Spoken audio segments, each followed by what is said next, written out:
নমস্কার বন্ধুরা, কেমন আছেন আপনারা? রোববারের রান্নাঘরে আপনাদের সবাইকে স্বাগত। আজ আমি আপনাদের সাথে শেয়ার করব মুগ ডালের ভাজা পুলি পিঠের একটা রেসিপি। তবে এটা একটু নোনতা ঝাল মিষ্টি, একটু অন্যরকম স্বাদের হবে। অনেকে এই রেসিপিটাকে মুগ পুলি বা মুগ ডালের ভাজা পুলি বা মুগ শাউলিও বলে থাকেন। এটা তৈরি করা কিন্তু খুব সহজ। পিঠে বানানোর হাতেখড়িতে এই পিঠের স্থান কিন্তু সবার উপরে। তাই যারা নতুন পিঠে বানাচ্ছেন, সুস্বাদু এই সহজ পিঠের রেসিপি দিয়েই তাদের পিঠে পর্বে শুভ সূচনা করতে পারেন। প্রথমে আমি পুলির পুরটা বানিয়ে নেব। এর জন্য কোরানো নারকোল আর খেজুরের পাটালি দিয়ে কড়াইতে পাক করে নেব। আপনারা ঝোলা গুড় বা চিনিও ব্যবহার করতে পারেন। আমি একটা পাটালির অর্ধেকটা এখানে দিয়েছি। কিছুক্ষণ নাড়াচাড়া করলেই দেখবেন পাটালি গুড়টা একেবারে গলে গেছে। এবার নারকোল ও গুড়টা খুব ভালোভাবে মিশিয়ে নিয়ে মিডিয়াম ফ্লেমে মিনিট 5 হতে দিতে হবে। এবার পুরের মিশ্রণটা যতক্ষণ না একটা মণ্ডের মতো হয়ে কড়াই থেকে উঠে আসে ততক্ষণ নাড়াচাড়া করে মিডিয়াম ফ্লেমে পাক দিতে হবে। তবে এই পুরটা কিন্তু নাড়ুর মতো অতটা পাক হবে না, একটু নরম হবে। এবার গুঁড়ো করে রাখা 4টে এলাচ দিয়ে দিচ্ছি।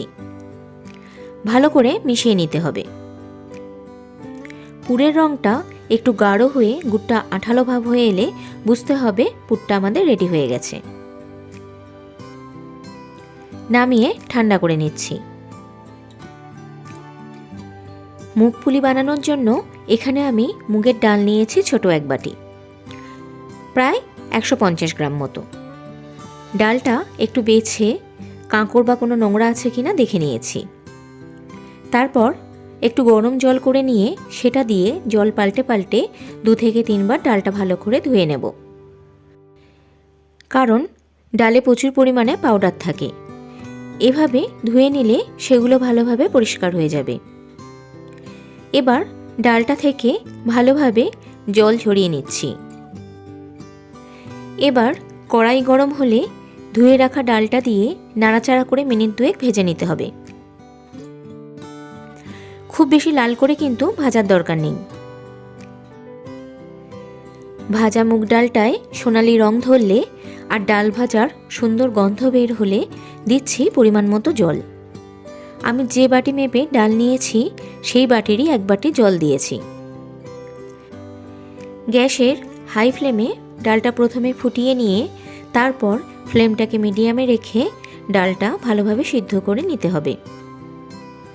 ডালটা মাঝে মধ্যে একটু খুন্তি দিয়ে নেড়ে দিতে হবে, না হলে তলায় লেগে গিয়ে কিন্তু পুড়ে যেতে পারে।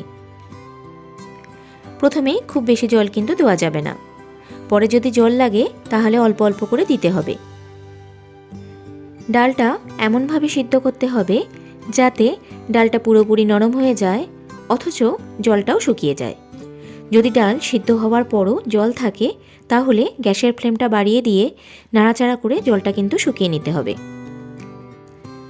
না হলে ডোটা বানানোর সময় চালের গুঁড়োর পরিমাণ বেশি দিতে হবে আর পুলিগুলোর স্বাদও ভালো হবে না। ডালটা আমার সিদ্ধ হয়ে একদম গলে গেছে, জলটাও শুকিয়ে এসেছে। মুগ পুলি বানানোর জন্য ডালটাকে ঠিক এইভাবেই সিদ্ধ করতে হবে। এবার এর মধ্যে দিচ্ছি 1/2 কাপ পরিমাণ গোবিন্দভোগ আতপ চালের গুঁড়ো। একসঙ্গে বেশি চালের গুঁড়ো কিন্তু দিয়ে দেবেন না, অল্প অল্প করে দিয়ে লাগলে পরে আবার দিতে হবে। একটু ভালো করে মিশিয়ে নিয়ে দিচ্ছি 1 চামচ ময়দা। এই ময়দা দেওয়ার জন্যই কিন্তু মুগ পুলিগুলো ভাজার সময় একেবারেই ফেটে যাবে না। আর দিচ্ছি 1 চামচ গুঁড়ো চিনি, স্বাদ মতো সামান্য নুন আর 1/2 চা চামচ গোলমরিচ গুঁড়ো। এই পর্যায়ে চিনি কিন্তু খুব বেশি পরিমাণে দেবেন না, একদম অল্প পরিমাণে দিতে হবে। জাস্ট এর মধ্যে একটু হালকা মিষ্টি ভাব আসবে এই রকম পরিমাণে চিনি দিতে হবে। চিনি বেশি হলে পুলিগুলো ভাজার সময় খুব তাড়াতাড়ি পুড়ে যাবে। সব কিছু ভালোভাবে মিশিয়ে নিয়ে সবশেষে দিচ্ছি হাফ চা চামচ ঘি। আর একবার খুব ভালোভাবে মিশিয়ে নিয়ে, খুব নরমও নয় আবার খুব শক্তও নয়, এই রকম একটা ডো বানিয়ে নিচ্ছি। এবার ঢাকা দিয়ে মিনিট 2 রেস্টে রেখে দেব। এবার চলুন পুলিগুলো গড়ে নিই। ডালের মণ্ডটা কড়াই থেকে একটা আলাদা পাত্রে নিয়ে নিয়েছি। পাত্রটা কিন্তু ঢাকা দিয়ে রাখতে হবে। এই মণ্ড থেকে ছোট লেচির আকারে কেটে নিয়ে 2 হাতের তালুর সাহায্যে গোল করে নিচ্ছি। এবার আঙুলের সাহায্যে মাঝখানে একটু চাপ দিয়ে একটা গোল গর্ত করে নিতে হবে। তারপর বুড়ো আঙুল ঘুরিয়ে ঘুরিয়ে এভাবে একটা ছোট গোল বাটির শেপে গড়ে নিতে হবে।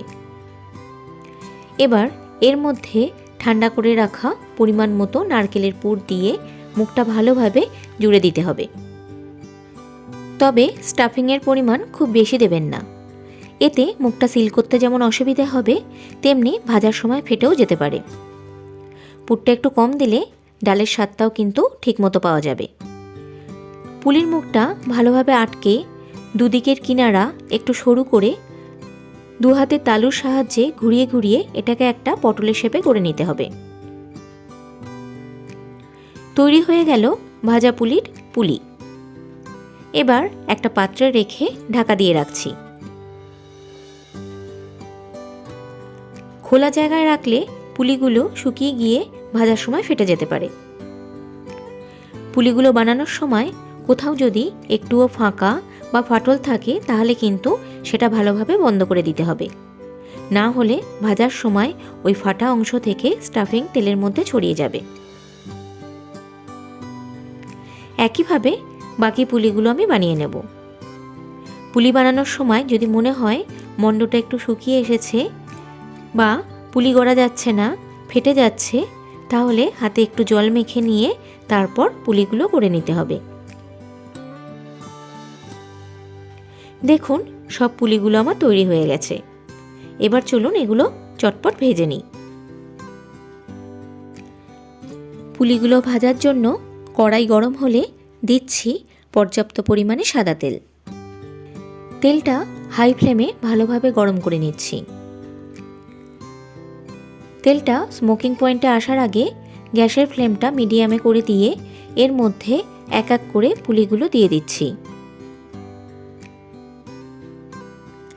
এক পিঠ কিছুক্ষণ ভেজে নেওয়ার পর এগুলোকে এভাবে নেড়ে তারপর উল্টে দিচ্ছি। উল্টো দিকটাও কিছুক্ষণ ভেজে নেব। তারপর এভাবেই নেড়ে চেড়ে উল্টে পাল্টে সব দিকটা ভালোভাবে ভেজে নিতে হবে। গোল্ডেন ব্রাউন হয়ে আসা পর্যন্ত এগুলোকে ভাজতে হবে।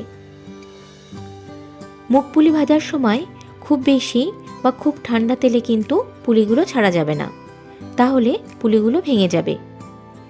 তেলটা পর্যাপ্ত গরম করে তারপর ফ্লেম কমিয়ে এগুলো ছাড়তে হবে। আর ছাড়ার সাথে সাথে কিন্তু কোনোভাবেই নাড়াচাড়া করা বা উল্টানো যাবে না। এক পিঠ কিছুক্ষণ ভাজা হলে তবেই উল্টাতে হবে। এই পিঠে একটু কড়া ভাজাই ভালো লাগে, তাই লালচে খয়েরি হয়ে এলে তেল ঝরিয়ে তুলে নিচ্ছি। দেখুন একটা পুলিও কিন্তু ফেটে যায়নি। একইভাবে বাকি পুলিগুলো ভেজে নিচ্ছি। তৈরি হয়ে গেল আমাদের অসাধারণ স্বাদের মুগ ডালের ভাজা পুলি বা মুগ শাওলি। যদি আপনি লোভ সংবরণ করতে পারেন তাহলে খুব সুন্দর এই নোনতা ঝাল মিষ্টি পিঠে ঠান্ডা করে এয়ারটাইট কন্টেনারে ভরে রেখে দিলে অনেকদিন ভালো থাকবে। আমাদের আজকের রেসিপিটা কেমন লাগলো অবশ্যই কমেন্ট করে জানাবেন। ভালো লাগলে পরিবার ও বন্ধুদের সাথে শেয়ার করবেন। আর আমার চ্যানেলটা সাবস্ক্রাইব করে আমার পাশে থাকার অনুরোধ রইল। আপনাদের সঙ্গে দেখা হবে রোববারের রান্নাঘরের আগামী পর্বে। ভালো থাকবেন, সুস্থ থাকবেন আর সঙ্গে থাকবেন। নমস্কার বন্ধুরা।